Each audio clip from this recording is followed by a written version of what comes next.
Hello students. Last class में हमारा chapter second complete हुआ था, एक्सरसाइज कंप्लीट होगी उसकी। आज हम चैप्टर 3 स्टार्ट करेंगे, जिसमें हम पढ़ेंगे एक्सेस 2010। चैप्टर का नाम है लेट्स लर्न एक्सेस 2010। तो पहले तो ये एक्सेस होता क्या है ये पता होना चाहिए। एक्सेस एक डाटाबेस सिस्टम है, database management system. Database management system मतलब जैसे डाटा को जो संभाल के रख सकता है बहुत इफ़ेक्टिव वे में। जैसे हमारा स्कूल है, हमारे स्कूल में सैकड़ों बहुत सारे स्टूडेंट्स पढ़ते हैं। उन सब स्टूडेंट्स का डाटा होता है, नाम है, उनके फादर का नाम है, उनकी डेट ऑफ बर्थ है और वो कौन सी क्लास में पढ़ रहे हैं। ये सब डाटा हमें संभाल के रखना पड़ता है। तो ये सब डाटा संभाल के रखने के लिए अब हम कोई ना कोई चीज़ सॉफ्टवेयर यूज करेंगे। तो ये सॉफ्टवेयर जो होते हैं डाटाबेस संभालने के, ये होते हैं डाटाबेस मैनेजमेंट सिस्टम। तो ये एक्सेस डाटाबेस मैनेजमेंट सिस्टम है जिसमें हम डाटा संभाल कर रख सकते हैं। तो इसको हम पढ़ते हैं। A computer is an electronic machine that inputs data, processes it and gives result. Computer एक इलेक्ट्रॉनिक मशीन है जो डाटा का इनपुट लेती है, उसको प्रोसेस करती है और हमें रिजल्ट देती है, ये हमें पता ही है। और डाटा का मीन क्या होता है? Raw facts and figures. अब रॉ फैक्ट्स एंड फिगर्स मतलब जैसे हमारे को पता है कि आपके इंग्लिश में इतने नंबर आए हैं, हिंदी में इतने आए, मैथ में आए, हमें अलग अलग पता है। अलग अलग हमें इंग्लिश के टीचर ने बताया कि इंग्लिश के ये नंबर हैं आपके, हिंदी के ये हैं, मैथ के हैं, अलग अलग स्टूडेंट के। तो ये हमें डाटा ये हो गया डाटा जो हमें अलग अलग टीचरों से गेट हुआ। ये इन्फॉर्मेशन, ये हो गया डाटा। जब इसको हम एक साथ अरेंज करके लिखेंगे ना, जैसे मान लो आपका नाम है ऋषि। ऋषि को इंग्लिश में मिले 55, हिंदी में मिले 50, मैथ में मिले 60। तो वो सब डाटा है ना, अलग अलग हमें टीचरों से मिला, तो ये डाटा हो गया। जब उस डाटा को हम एक टेबल में बना के लिखेंगे एक साथ कि डाटा इस क्लास में ऋषि है, उसके ये सब्जेक्ट में ये नंबर हैं, तो ये होगी पूरी इन्फॉर्मेशन। हमारे पास पूरी अलग अलग डाटा आया, अलग अलग डाटा को हमने एक साथ प्रोसेस किया और बन गई पूरी इन्फॉर्मेशन कि ऋषि के टोटल नंबर ये हैं अलग अलग सब्जेक्टों में। तो ये डाटा समझ गए होगे आप। डाटा क्या होता है? डाटा मतलब रॉ मटेरियल, जो मतलब टुकड़ों में बटा होता है ना, जैसे इन्फॉर्मेशन। अब इंग्लिश में कितने अलग अलग, जो अलग अलग होता है, और जो उसको हम उसको एक साथ मिला के लिखते हैं प्रोसेस करके, तो वो हो जाता है इन्फॉर्मेशन। तो जैसे ये contact details, marks scored by the children, price of the item you purchase in your day to day life are some examples of data with which you deal every day. Contact detail, जैसे contact detail आपने किसी की ली, mobile number लिया किसी का, ये आपका data हो गया। उसको आप अपने फ़ोन में सेव करोगे, प्रॉपर नाम लिखोगे, फ़ोन मेमोरी में सेव करोगे, तो ये होगी इन्फॉर्मेशन। तो इस तरह से आपको डे टू डे एक्टिविटी में कई सारी डाटा और इन्फॉर्मेशन की ज़रूरत पड़ती है। ऐसे ही जैसे आपको ज़रूरत पड़ती है, ऐसे ही जो बड़ी बड़ी वो हैं, बड़ी बड़ी कंपनियां हैं और ऑर्गेनाइजेशंस हैं, स्कूल हैं, जिनमें हज़ारों सैकड़ों हज़ारों बच्चे पढ़ते हैं, सैकड़ों हज़ारों कर्मचारी काम करते हैं। उनको भी कितना डाटा संभाल के रखना पड़ता है कि कर्मचारी कौन कौन से एम्प्लॉई काम कर रहे हैं, उनकी क्या क्या क्वालिफ़िकेशन है, और वो कब से उन्होंने ज्वाइनिंग करी, उनकी क्या सैलरी है, ये सब, उनका एड्रेस क्या है, सब डाटा संभाल के रखना पड़ता है। तो ये बड़ी बड़ी कंपनियां और बड़े बड़े स्कूल सब रखते हैं। तो इसको सबको रखने के लिए, डाटा को स्टोर मैनेज करने के लिए हम यूज करते हैं डाटाबेस सिस्टम। तो database is an organized collection of related data value in such a way that can be used to generate useful information which is necessary for the decision making process। अब database मैंने अभी बताया, ये आपको data होता है अलग अलग, उस अलग अलग डाटा को अगर एक साथ ऑर्गेनाइज करके रखते हैं तो वो हो जाता है इन्फॉर्मेशन। और कहाँ रखते हैं? डाटाबेस में रखते हैं। तो डाटाबेस में रखते हैं तो क्यों रखते हैं कि हमें कोई इन्फॉर्मेशन चाहिए तुरंत तो हमें वहाँ से मिल जाए। हमें कोई निर्णय लेना हो, हमें निर्णय लेना है, कोई जैसे कोई कंपनी है, उसको कोई डिसीज़न लेना है कि जो बंदे 5 साल से काम कर रहे हैं उनको सैलरी बढ़ाई जाएगी, तो वो डिसीजन लेने के लिए उसके पास डाटा होना चाहिए ना कि कंपनी की डेट ऑफ ज्वाइनिंग होनी चाहिए एम्प्लॉय की, हर एम्प्लॉय की।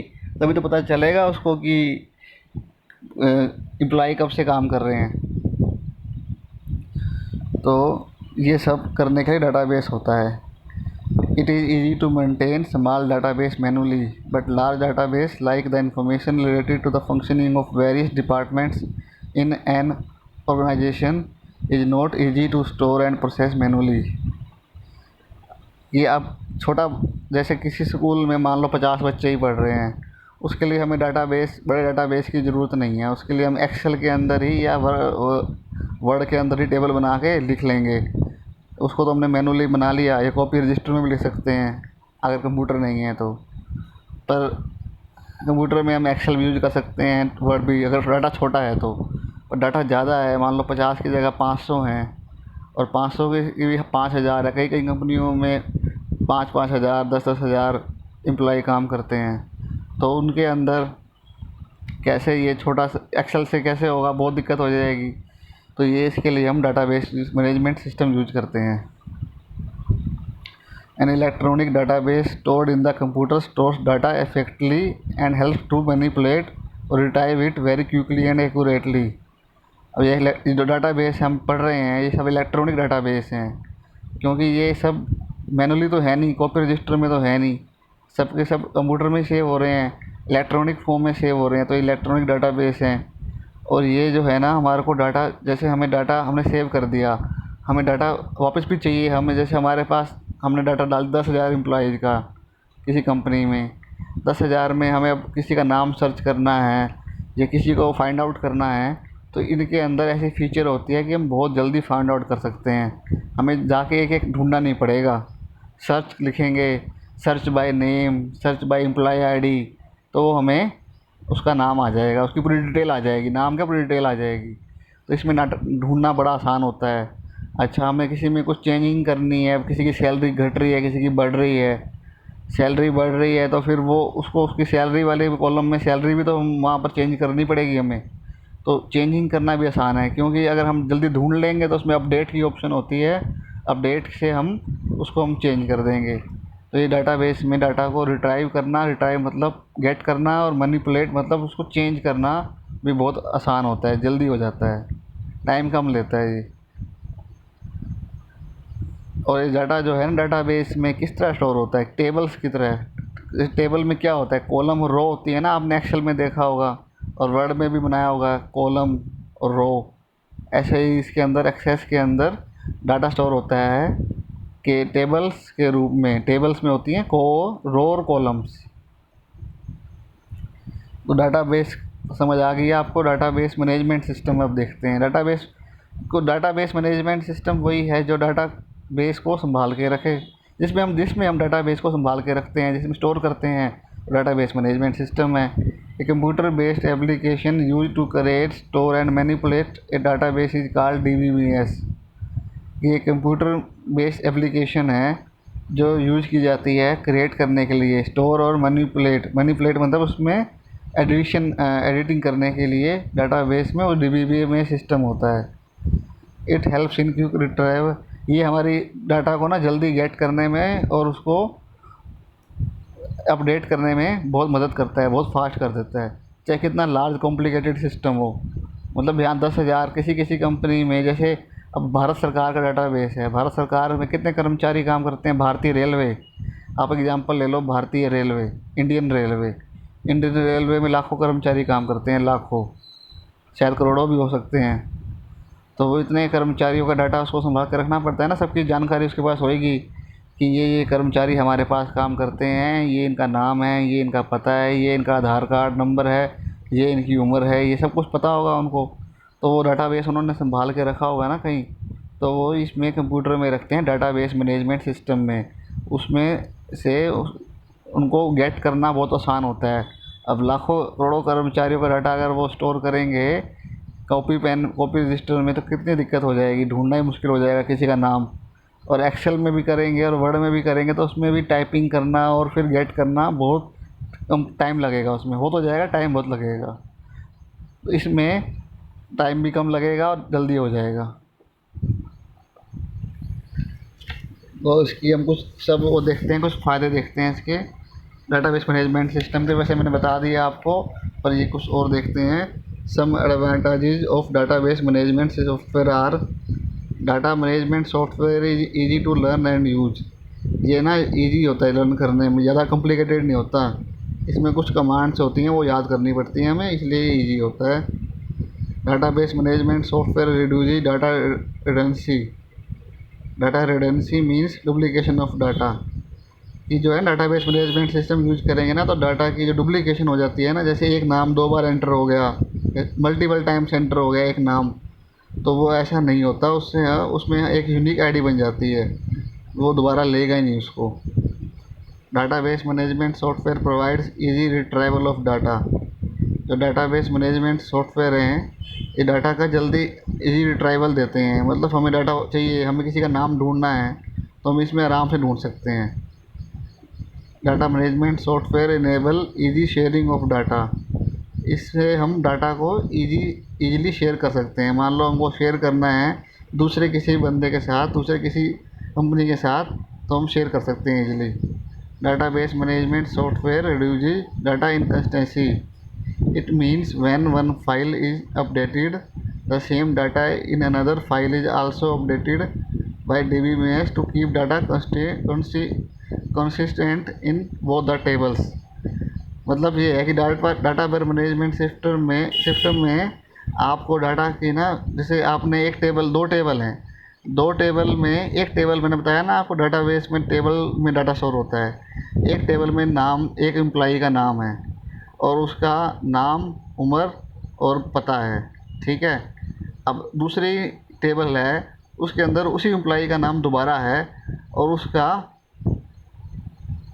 उसमें एम्प्लॉई का नाम और उसकी सैलरी है, ठीक है।